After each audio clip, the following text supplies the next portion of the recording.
Today we got the homie, actually a recent guest on Drink Champs. You might know him from Cinematic Music Group, the Smokers Club. He's a highly respected MC, but truthfully, all that matters on this podcast is that he's a father. Please welcome Smoke DZA to the Fatherhood podcast, y'all. Yeah. What up, y'all? What's going on, DZA? Thanks for joining us. Right. Thanks for having me. Manny got a kick out of the way Fatherhoods came up on Drink Champs. Yeah, that shit was it was hilarious. It was organic because I already knew you guys was doing this, and I was just like, wow, like it's really a podcast for fathers to really have that conversation. So yeah, already get here. I was gonna schmooze my way up here regardless. That was dope the way you brought it up. It was funny the way you brought it because I think you just took a pull from the L, and then you was like, yo, you got to get me on it. Matter of fact, let me see. I might even have a clip. Hold up. I might even have a clip. The first time we pull up a clip on Fatherhood. He's going to take a while, right? I got two right now. Two girls? And no, I got a boy and a girl. No, hold on. He goes in it. He opens the door.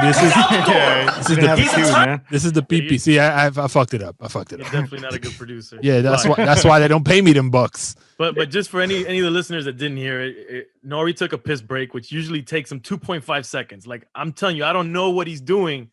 It can't be a piss. But anyway, I'm telling them the funniness about how he's gonna come right back, and then he just busts out with, about that Fatherhood podcast. I'm like, oh, and it was like squirrel, like, oh shit, you want to be on it? Yeah. Right. Hold on, let me try one more time. Oh god. Otherwise, you're gonna bash me anyway. Let me just give it a shot. Hold on, bitch. Go ahead. Oh, you gonna be on it? I need to. All right, let's say no more. And Hovain too. Yeah, let's do it.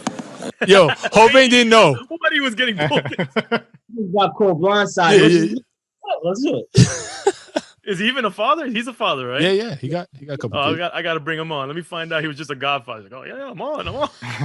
Yeah, he got two girls. He in the game.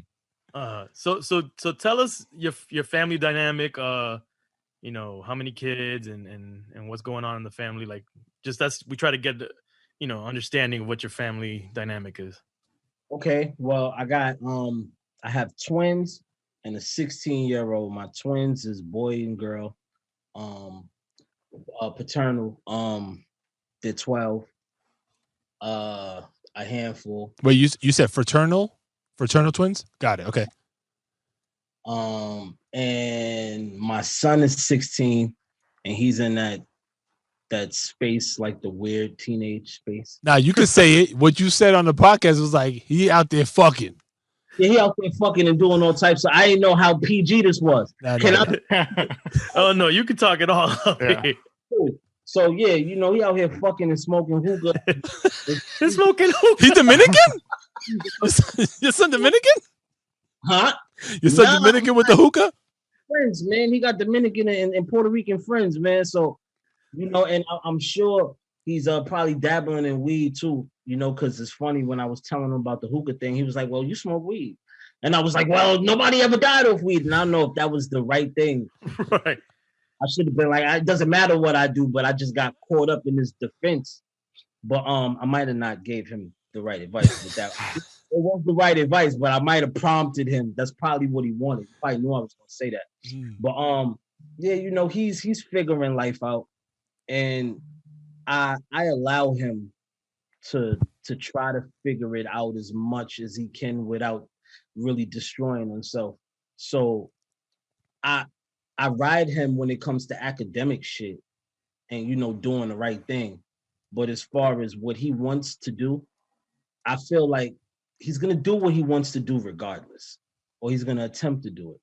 So the best thing for me to do is to let him know it's not okay, but also encourage him to do the right thing at the same time. You know what I mean? Because he's gonna make the mistakes as it is. It doesn't matter. As a father, I could talk until I'm blue in the face, but sometimes you got to touch the fire to know if it's really hot.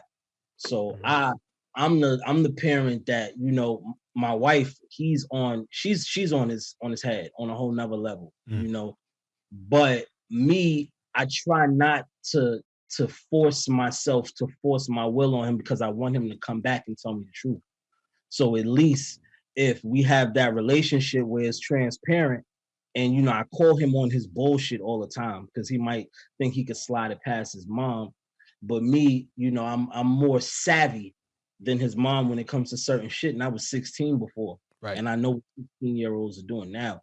So I always call him out in his bullshit to where he knows, like, okay, my dad, I can't lie to him because he's gonna see right through it. So I might as well tell him the truth and let's see how we can work through this.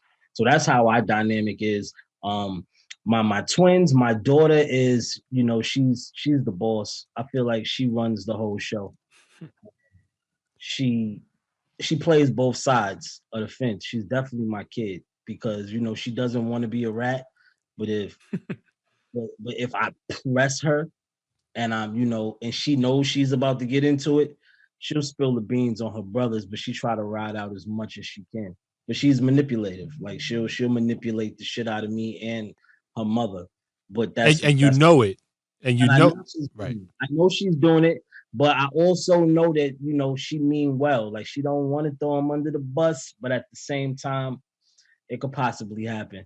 And my son, he's a star for me because you know, he's a unique kid because for one, he's mildly autistic, you know. So the mechanics that my oldest and my daughter has, he has it, but he's not as savvy as they might be, you know, when it comes to functioning amongst kids their age.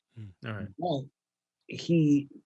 his humor is like, it's on some other shit. Like he watches Robot Chicken and he's like, he's infatuated with the way things are made. So if he likes something, he'll really do his research and find out what year it came about and who's the writer and who's the director.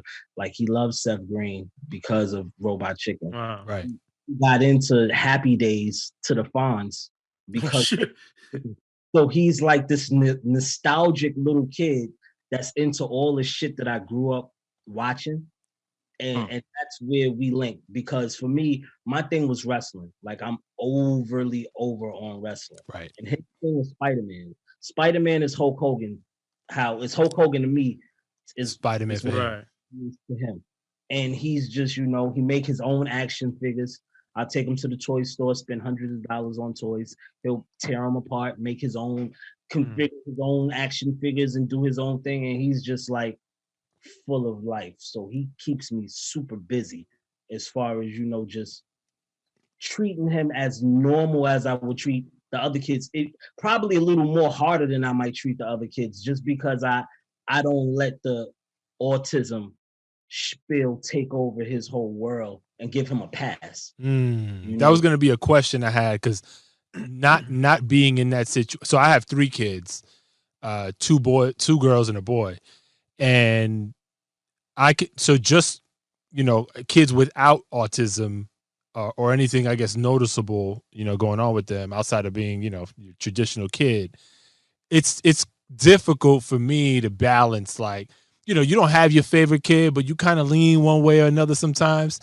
So it's difficult from that perspective, right? Like in the case of your son having mild autism, I couldn't help, if I'm in your shoes, I probably couldn't help but favor them outwardly, right? Like it'll be a problem because I think the other 2 will be like, yo, what the fuck? Right.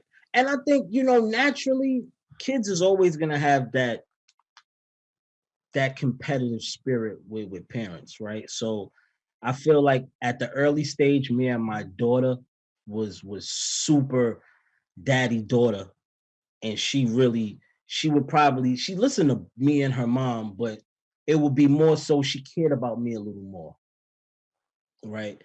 And throughout the years, you know, with her mom just really making that mommy daughter time with them going to get their nails done and just doing girl shit and her getting a period and all of this shit that I don't even really. You can't say it around Manny. He's dealing with that. Not dealing with it at the same time. Yeah, I'm better. I'm a reformed period guy.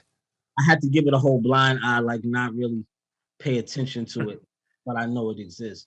You know, the bond got a little tighter. My oldest, I think with him acting out and me not drilling him the way everybody else drilled him and really like came at him from a different perspective, I think that made our bond a little tighter to where he might favor me a little more at times when it comes to listening. And then my youngest, the baby boy, like that's my boy. You know what I mean? So he knows what time it is. He know that I'm gonna bail him out every time he gets into some shit. And his mother hates that because it is like, I'm gonna call my dad. Right. So it's like I have my favorites every 3 months. It might switch up. Right. I might have a favorite of these last 3 months that okay, I know this is I can go to her, or I know I might go to my oldest, but my baby boy, he's always my favorite. But like you said, it's hard to not give him that outpouring love, just knowing that the world is gonna be a little tougher for him. Yeah. Than the other two. So you gotta. It's the love starts from home. That's the core. That's the foundation. So I equally give them all the love, and I don't do more for one than I do for the other. Like they all, I spoil them all. But when it comes to that extra, come on, that protection, right? He already know what time it is. Like he's the one that'll push you to cry at a moment. The other two, it'll be a little harder. All the time. Yeah. He know how to pull my heartstrings. He know what to do. So going back to the just mild autism, what tipped you guys off in terms of finding that out or going down that route to investigate? Well, I'm not gonna lie. For me, and this caused the wedge between me and my wife at the time because I didn't want to accept it. So I wasn't hands-on as she was with the whole process of getting him evaluated and afterwards doing the OT and the speech and having somebody there with him like 3 times a week going through it.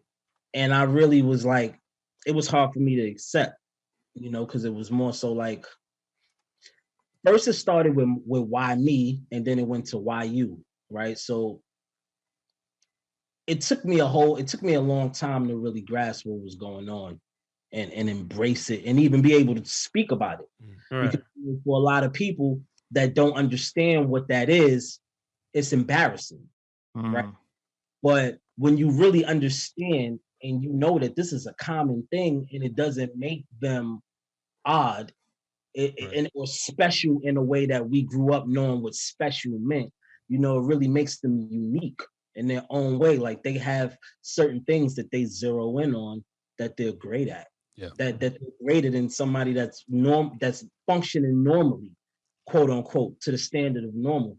So we found out when he was 2 because my wife was really she saw it before I saw it, and she will always say it's something with his eyes, and I never seen it because I was blind to the whole thing, and I was just thinking, well, he's 2, like give him some time, and she was like, no, like I like look at Chloe, like I know with this, like she's responding way differently than he's responding, and he can't articulate himself or even say what's wrong, right? So let's just get him evaluated and let's see.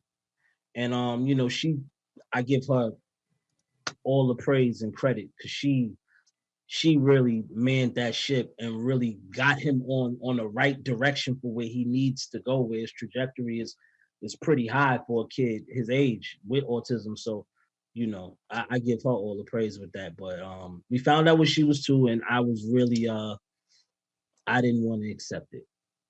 Yeah. So. What is the evaluation and how do they rate the spectrum?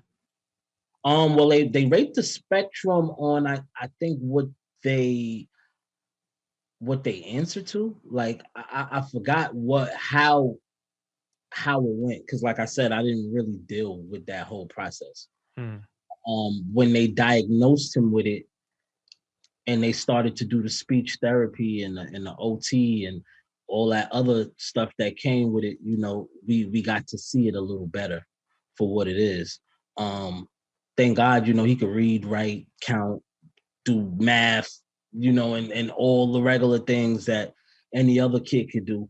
But he does it at his own speed, and he has to be interested in it too. So it can't be like it actually pushes the teachers and pushes us at home to make it interesting for him and to find different ways to teach him the standard way of learning, that they have in these curriculums that, they don't even really work out for regular kids at times. So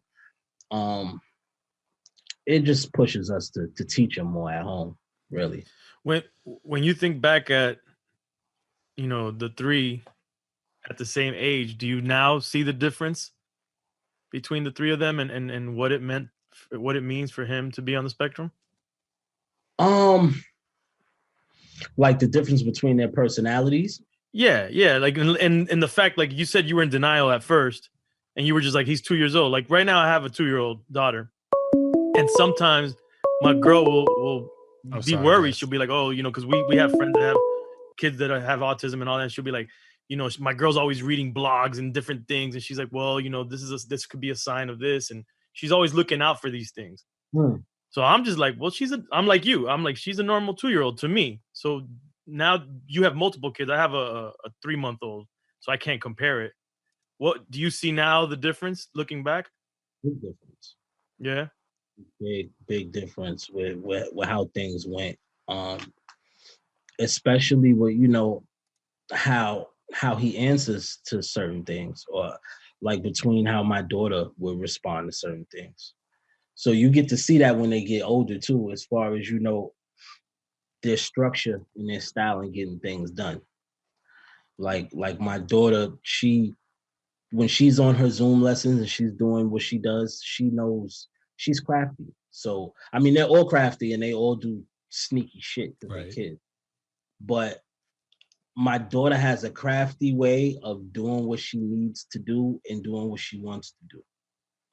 Where my son, he has his crafty way with him too, but he's so innocent that he'll do it right in front of you. So, that's the difference. Like, and he has his crafty shit where, he might do some shit and get away. Like, and you might not, you might not know he did it, but with him, he's so honest that he'll tell on himself and just be like, I'm sorry. Like, I did it. I'm sorry. He feel like sorry will fix everything. So that's his get out of jail free card. Like, okay, I did it. I'm sorry. What's next? Right. Now, I don't know it comes with consequences.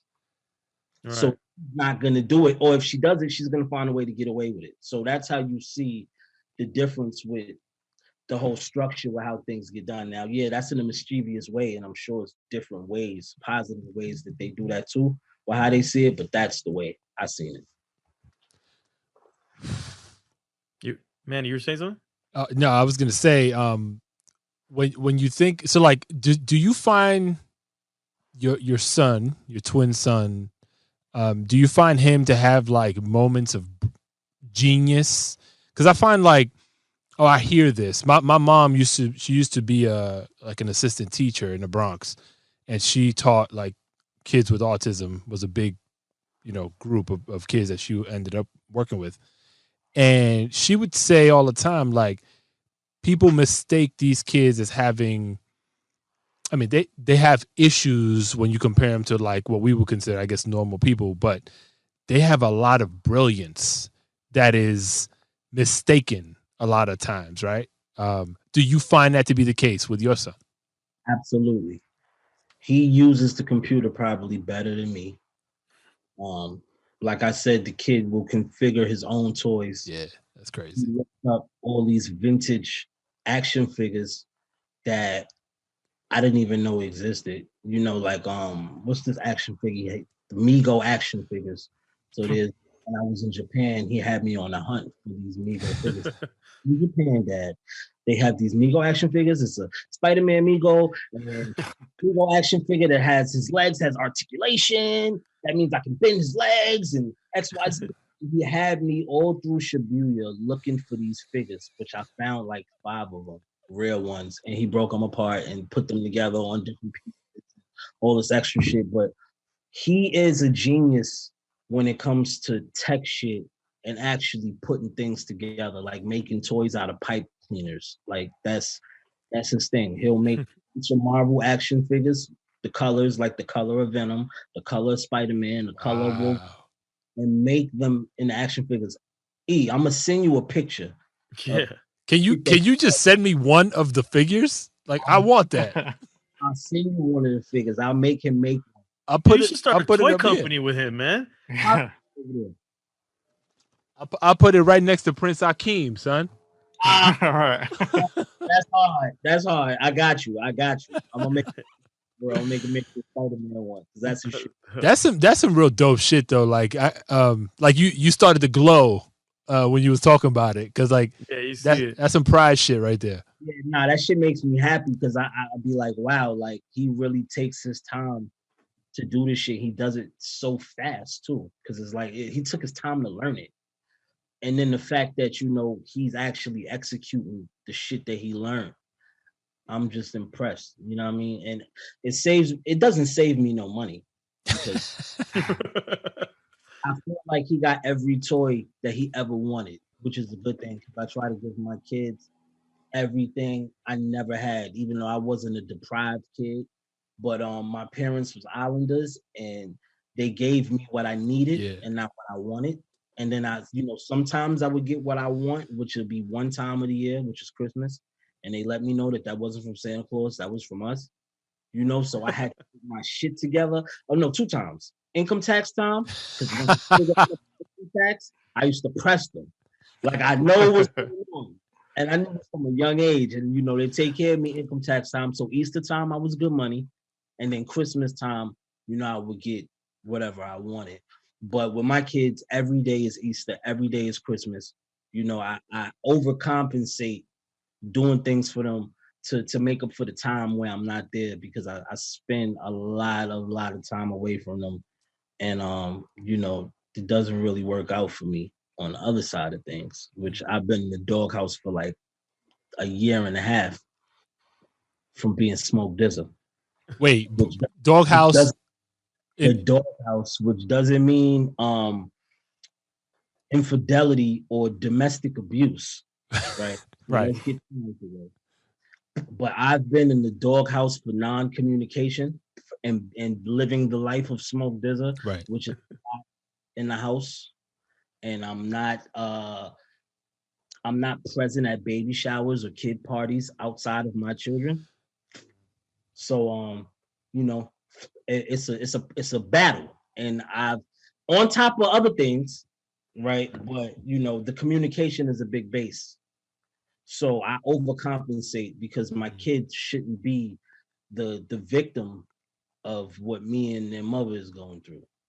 So if I can't extend my time, then I will overcompensate and give them whatever the world desires that they want. Right. So how visible do you make the life of Smoke DZA to your kids? And as far as smoking goes, I mean, I know your oldest knows you do it, but I mean, how visible is that in their eyes?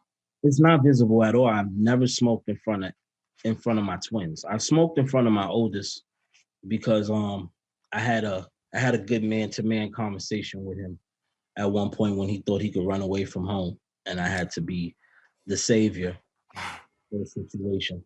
Oh and shit! I had a show. Now my son is 6'5". Does he hoop? He hoops. Okay, good.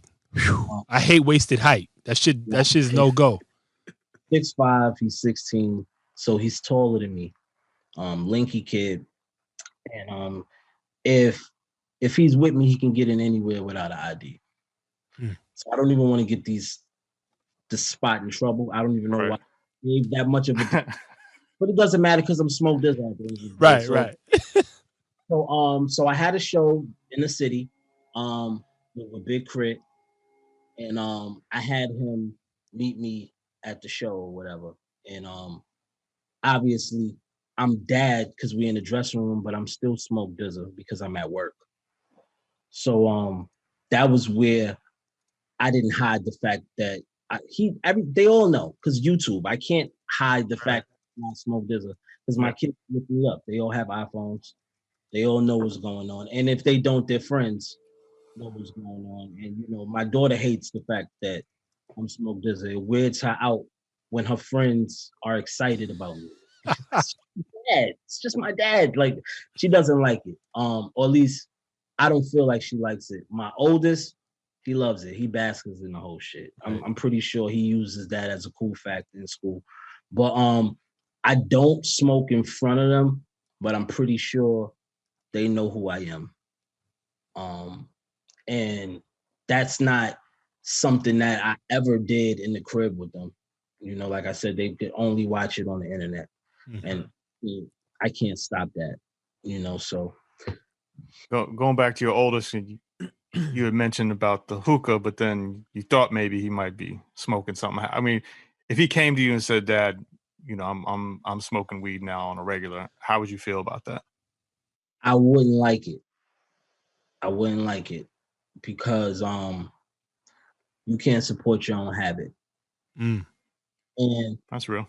you can't support your own habit. That means you're gonna steal, you're gonna be smoking with any and everybody, and that's not a good thing.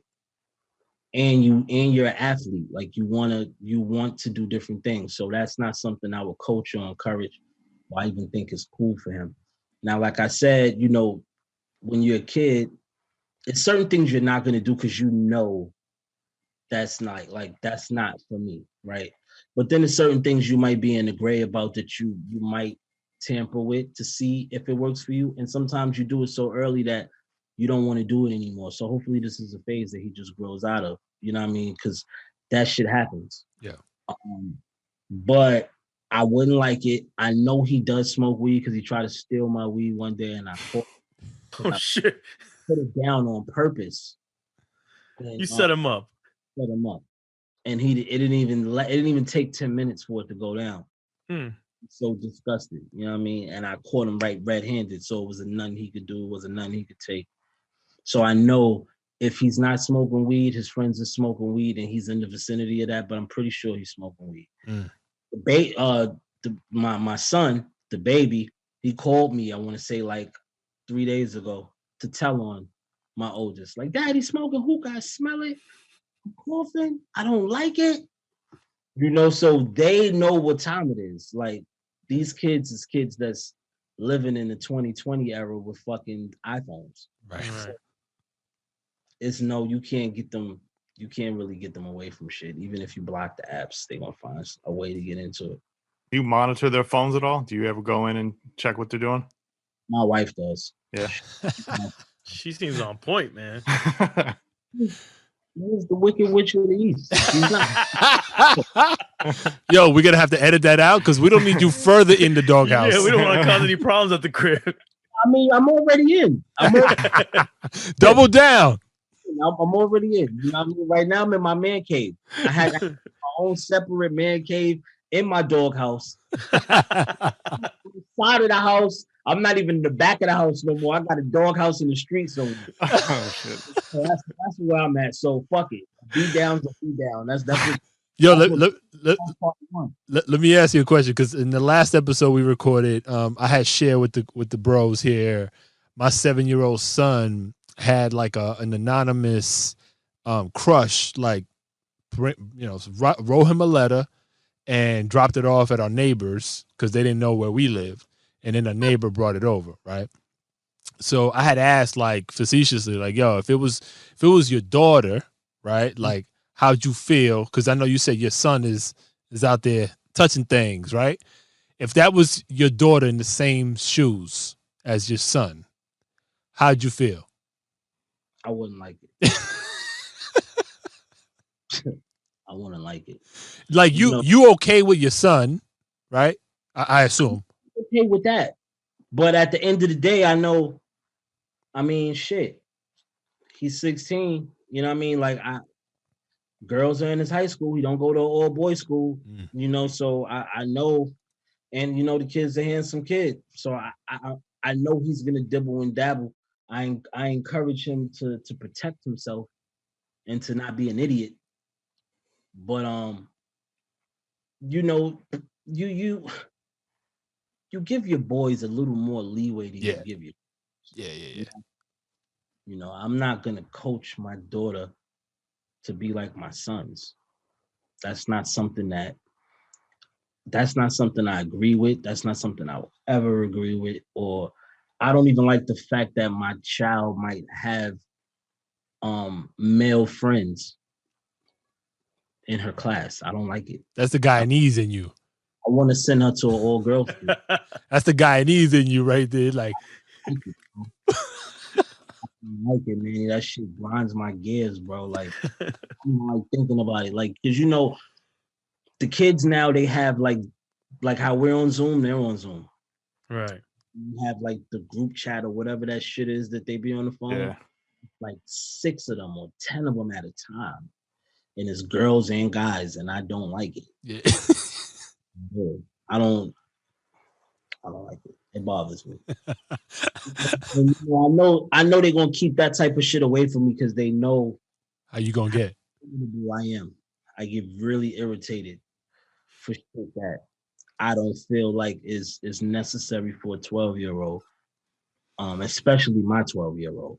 But like you, I know you're probably too far to one side on the topic when it comes to your daughter. I know you wise enough to understand it. It doesn't change how you feel, but you're cognizant of that. But when your daughter comes to you and she's like, I got a crush, or like I want to date this dude, eventually it's gonna happen. I don't know what age. I don't think 12 should be it, but you know what I mean? Are you gonna be combative, or you think you're gonna be like actually try to listen to her? yeah, he really upset. He's thinking, what boarding school can I send her? Yo, if we're in the same room, he's gonna be like, "Yo, son, that wasn't cool." Yo, he had to light up. So I don't know what I don't know.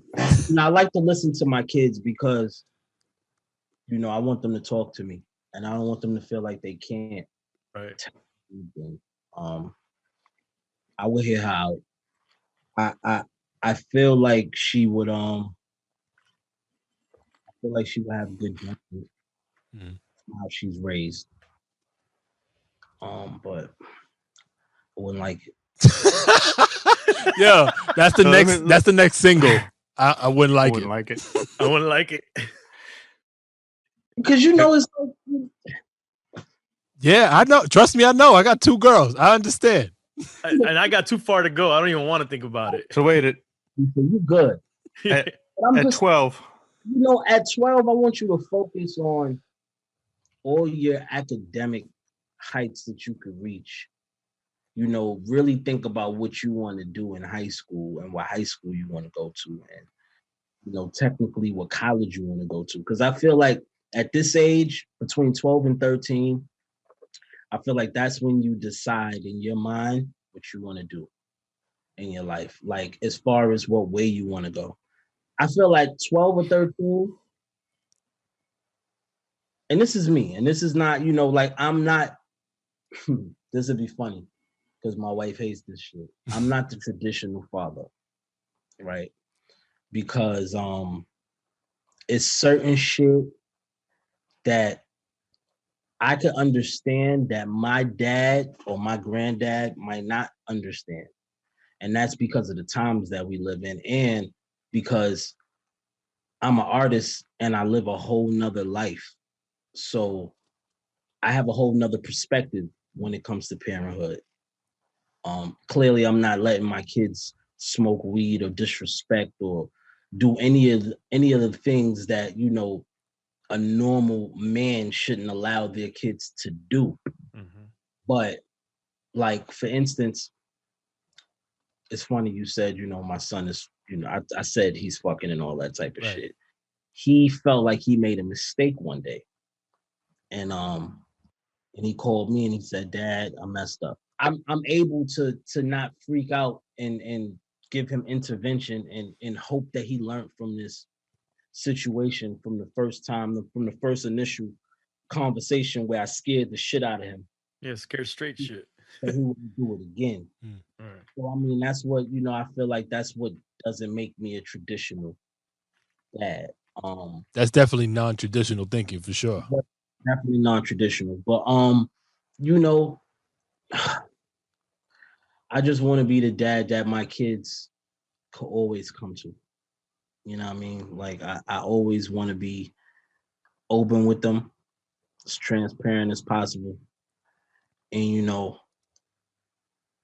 I want them to think about the real shit in this world. You know what I mean? Like generational wealth. That's I always preach to their mom, and I try to ease it to them as far as what I'm doing this shit for. When it even comes to owning your shit, working for yourself, and doing the correct business to where people in your bloodline can eat after you. Mhm. Like these projects that we looking at behind me, this could possibly put my kids through school. I own these. I can pass them shits down as I please. So, me not being physically around all the time, I'm still leaving shit for them to prosper off when I'm done with this shit, or when they come of age that they need to do something. You know what I mean? It can be done. So Hmm. that's what's going on. Did you always like? Because what age did you have your son, your first son? How old were you? Um, fuck. I'm 36. He's 16, 20. 20. Okay, so that isn't well. It is pretty young. Mhm. It's terrible when you think that's not that young, because we all like We know all my people in the friends and early all my teens. peoples had their from when we was in school and shit. But it is young actually. And were you thinking like that already at that age? Like the idea of generational wealth and how you were going to be a parent? Everything was a learning process. You know what I mean? Like, living, I learned a lot, and just going through different things, and being in certain situations where, you don't see the light at the end of the tunnel right away, and feeling for the walls and getting out, you come up with different ideas and different perspective with why you doing what you're doing. At one point I was making music just for me. Right. So once I had children, me went out the way.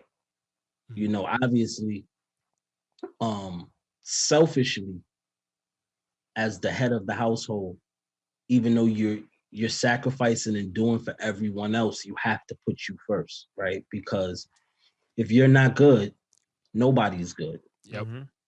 Right. So selfishly, um, I put me first with my time, as far as, if I'm not good and I'm not doing something to make sure they're good, then this shit is gonna crash. Mhm.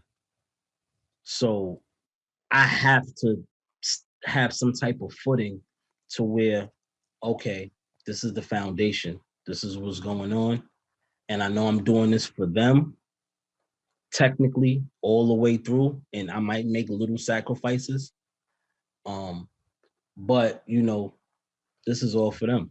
You know what I mean? Like, so putting it's them first all the time. But obviously you have to care about you. You have to make sure you're good mentally, Right. physically, spiritually. You know what I mean? Like, that's things that they don't teach us when it comes to being a parent. There's no manual and no fucking guide that they have that's like, okay, this is how you be a parent. We learn from the structures we had. Now my structure is way different than what I had growing up.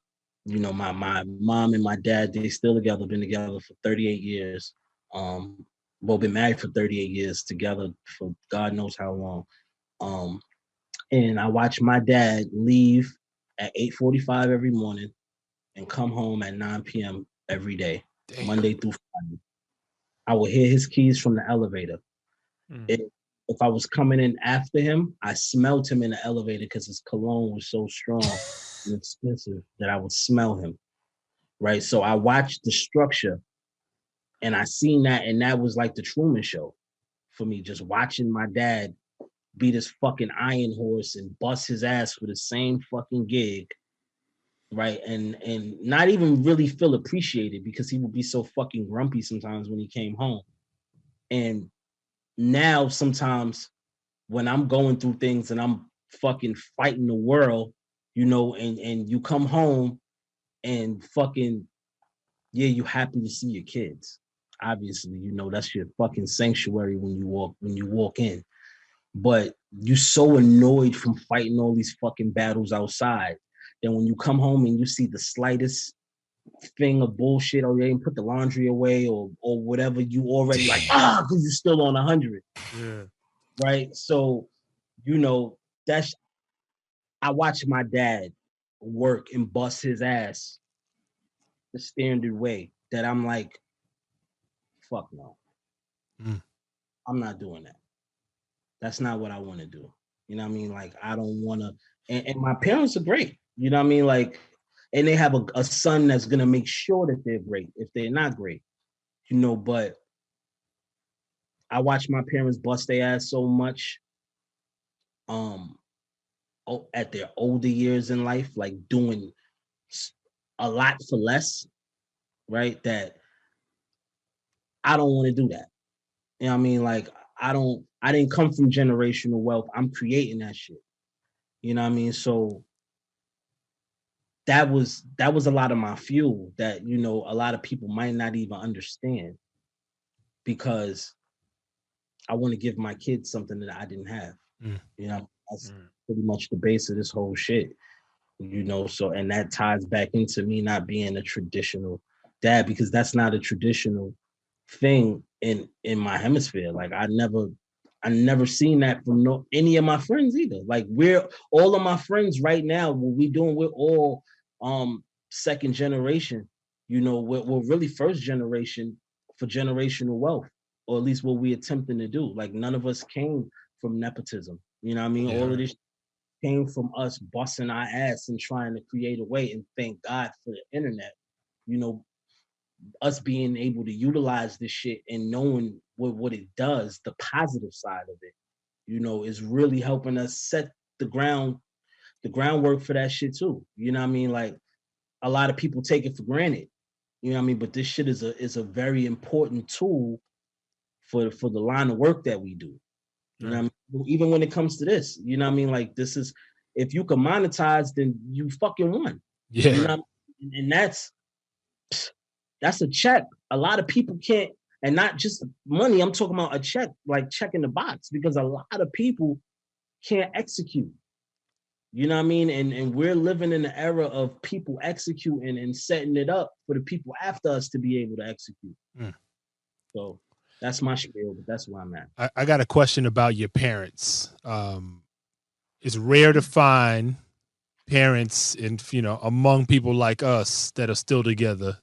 Forget 5 years, they're going on 40. Well, out of the 40 four of married. us, he's the you no, not you either, Manny. Nah. So you're the only one, that has parents that are together. Has that example, right? So, like, out of us four, and I know, Caribbean parents, like traditional parents, they feel a way about a lot of shit, right? Especially like coming up, hip hop was like, the fuck are you talking about? Why are you listening to this shit, right? I wonder how, and I feel like I read this somewhere. In your case, I think your dad put you on the rap, right? My dad put me on the music, okay, period, because my dad always had, like, he was the fake DJ that was a DJ to me, because he had all the techniques and all the fucking accessories and fucking crates and crates and crates of records, like expensive big ass speakers where he's just fucking just drowning my Saturday wrestling with or Marvin Gaye or like Otis Redding. Like, my dad is the reason that I picked the beats that I picked, because a lot of the beats I picked was songs that he played when I was a kid that I hated because he was distracting me from what the fuck I wanted to watch and what I wanted to listen to. But when I started to love music, all of these songs, when I hear these songs, they bring me back to a warm place. Right? So my dad introduced me to soul just by just playing it. He didn't even know what he was doing. He was just fucking playing music. That was his therapy. So I got into music from my dad. Rap, I think I introduced myself to rap. I got into rap from Snoop Dogg. Snoop Dogg was the first album, ironically, before I hated weed, even in my early teenage years. When I named myself Smoke Dog, Yeah, Friday. nothing to do with weed, it had everything to do with Friday. Right. Mm. I love Chris Tucker's character in that movie. And in 96, when I watched that movie, that shit just, I don't know, his character was just so bright that it inspired me, right? So my friends used to be like, well, you call yourself smoking, you don't smoke no fucking weed, nigga. And I was like, well, I smoke MCs. It was just so, but later on in life, I got into weed, but that's a whole nother story. But I got into rap from Snoop Dogg, like loving rap, like Rex and Effects and like all that stupid shit, Rump Shaker, all that dumb shit, that era. And Rump Shaker was an ill joint. That shit was kind of fire, son. That was my joint right there, man. I remember going to 125th buying a $3 single. Yeah.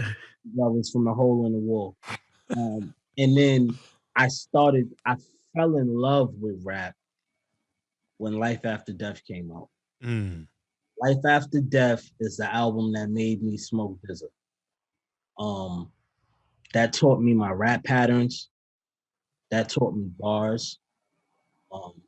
Rewriting Biggie's More Money, More Problems in a Weird Al Yankovic style, because I used to love Weird Al Yankovic.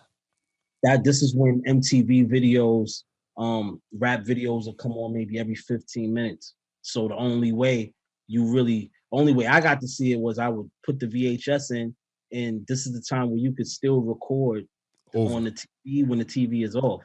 So my mom didn't even know what I was doing. So if I had to go to school or we had a doctor's appointment, this would be the time that I get to shine, because I know I'm going to come home a little early off the doctor, and I'll be able to just fast forward and just find the Gin and Juice video, because I fucking loved Gin and Juice. I fucking loved that song and It's a classic record. It was everything for me. But anyway, Biggie and the Weird Al Yankovic shit was how I started to write rhymes.